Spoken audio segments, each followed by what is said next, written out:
My brothers and sisters, I wanted to make a piggyback video, I guess, to my last one where I was talking about the suffering of the bride, but I want to go a little bit more in depth because, I feel like the suffering that we go through is both simply a part of the walk and an actual necessity for growth in God. And like the scripture says that we share in Christ's suffering so that we can share with him in his glory. And as for the bride who walks the most closely with God, by default our suffering is going to be heavy, heavier, because God's grooming us for heavy kingdom purposes. So while I was thinking on this, I felt led to read the book of Job, and I had already had different things going through my mind as I was just kind of dealing with the sorrows of where we are right now, waiting to be birthed, but in the meantime having to watch the world just carry on in godlessness. I was just kind of thinking about that, and then I felt led to read the book of Job. And much to my shock, I guess I had forgotten what was written in this book, because I just went to the first chapter and I was seeing things that just totally were wow. And it's like I was seeing and understanding in layers, just the kind of thing that we're going through.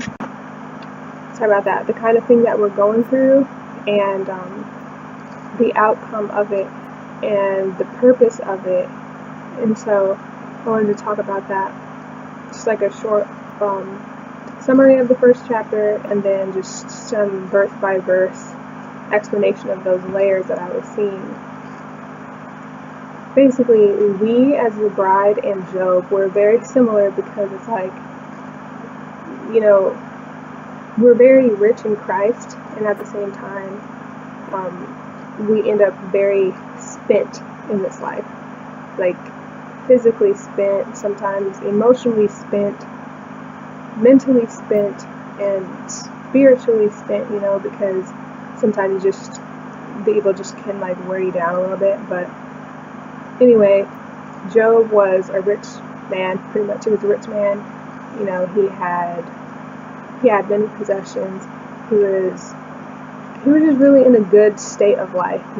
He was an obedient man before God, and so that's the basics of it. And then he ends up losing all of what he had, and he's like, okay, God, why are you letting this happen? I haven't done anything wrong, basically trying to defend himself before God. And then ultimately he gets all his stuff back. But here in the first chapter, I find it really interesting, because it says in chapter 1 verse 6, one day the angels came to present themselves before the Lord, and Satan also came with them. And then verse 7 is what really stands out to me, being of the bride in this kind of time. It says, the Lord said to Satan, where have you come from? Satan answered the Lord, from roaming through the earth and going back and forth in it. In verse 8 is a special verse. Then the Lord said to Satan, have you considered my servant Job? There is no one on earth like him. He is blameless and upright, a man who fears God and shuns evil. So in verse 9, does Job fear God for nothing? Satan replied. Verse 10, have you not put a hedge around him and his household and everything he has? You have blessed the work of his hands, so that his flocks and herds are spread throughout the land. Verse 11, but stretch out your hand and strike everything he has, and he will surely curse you to your face. Verse 12, the Lord said to Satan, very well then, everything he has is in your hands, but on the man himself do not lay a finger. Then Satan went out from the presence of the Lord. Now when I have seen this, I've read the book of Job multiple times, but just this time do I notice that, at first it might seem like Satan is just going to God to find somebody to pick on, and, God's giving Satan permission to do that, to better the person that Satan wants to attack.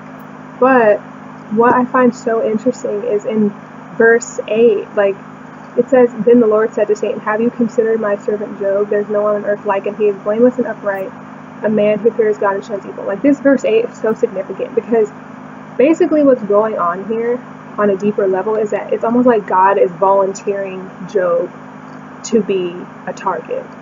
Because it says, "Then the Lord said to Satan, have you considered my servant Job?" Like, Satan's doing what Satan does, just looking to steal, kill, and destroy, and God's saying, "So what about Job? Have you considered him?" It's almost like God is offering Job up to be attacked, which is really interesting. You know what I mean? Because, we like to think of God bringing good to us, and,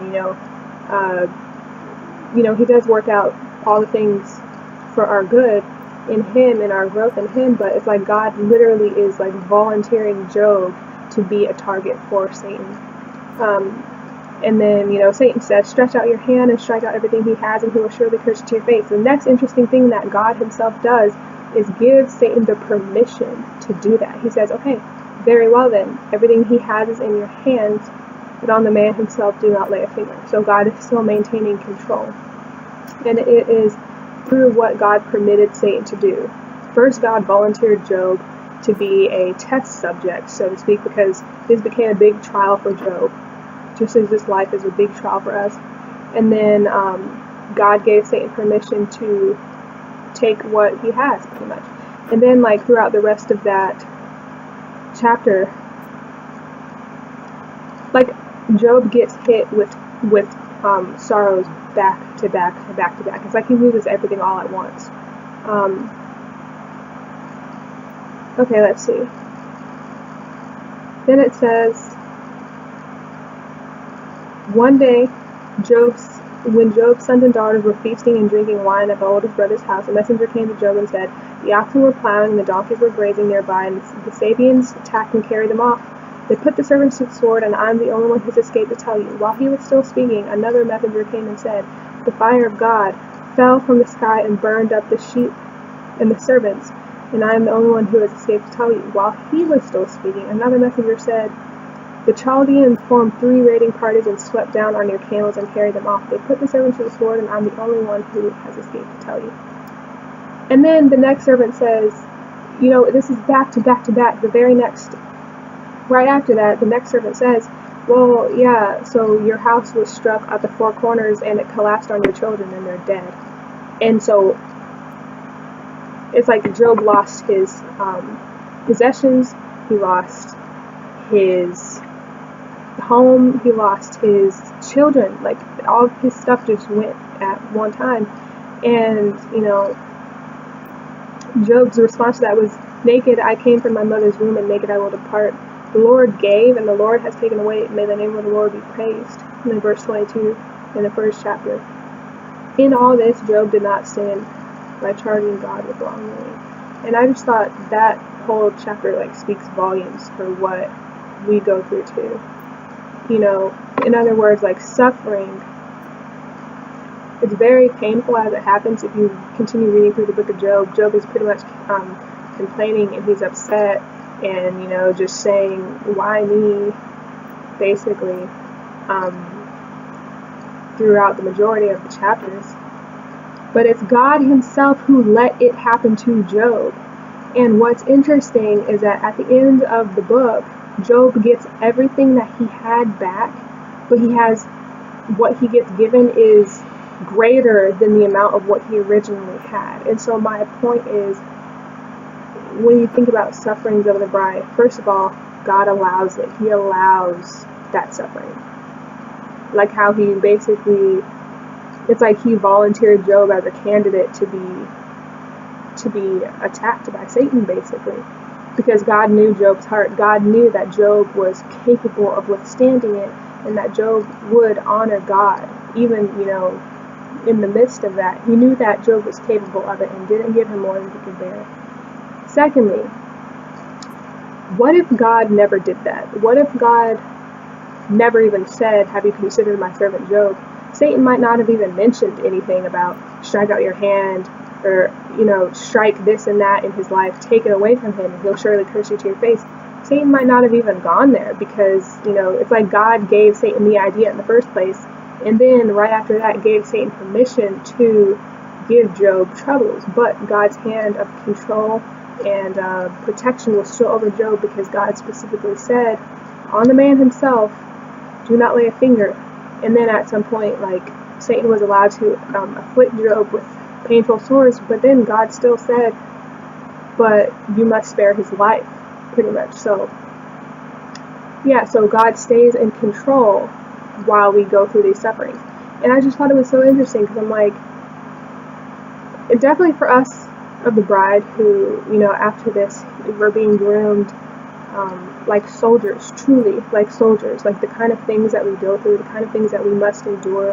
And, you know, we have to kind of keep our composure to a certain extent, because our lives are like an open book, a living sacrifice to those around us, you know, because we're bringing the kingdom pretty much to a dying world.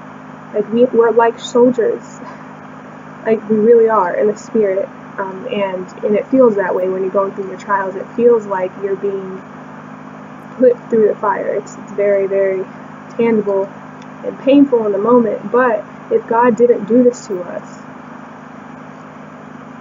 for one, you have to suffer to share in his glory. And for two, like, it's like a blessing to us at the same time. So just think about that while you're going through whatever you're going through. We're like Job, you know, even when you're walking with God, you're not exempt from suffering. Like, that is not how it works. You know, Jesus said, in this life you will have many troubles, so that's a guarantee. You know, it's just like when you're suffering for God and you're keeping your eyes on him, that will turn out in your favor. Just like Job, you could say Job had it all, and then he lost it all, but then he got it all back times 2. You know, had God not said, have you considered my servant Job, Job would have just had the materials that he had, but God intended to better Job, to bless Job through that. And it's just one of those ways that God works mysteriously, but, you know, and that's another reason why we praise God, why it's good to praise God even in the midst of your trials and sufferings. And that's what I wanted to share with you guys. I hope that you pray about that. I hope that you go over this chapter 2 and just like see it and meditate on it and just look at it for the layers that are within it, because it's really powerful and really, really profound. I don't even think that I've really covered it all, but I might come back with more. So God bless you guys. Keep your faith, and may Jesus bless you with peace and strength. Bye.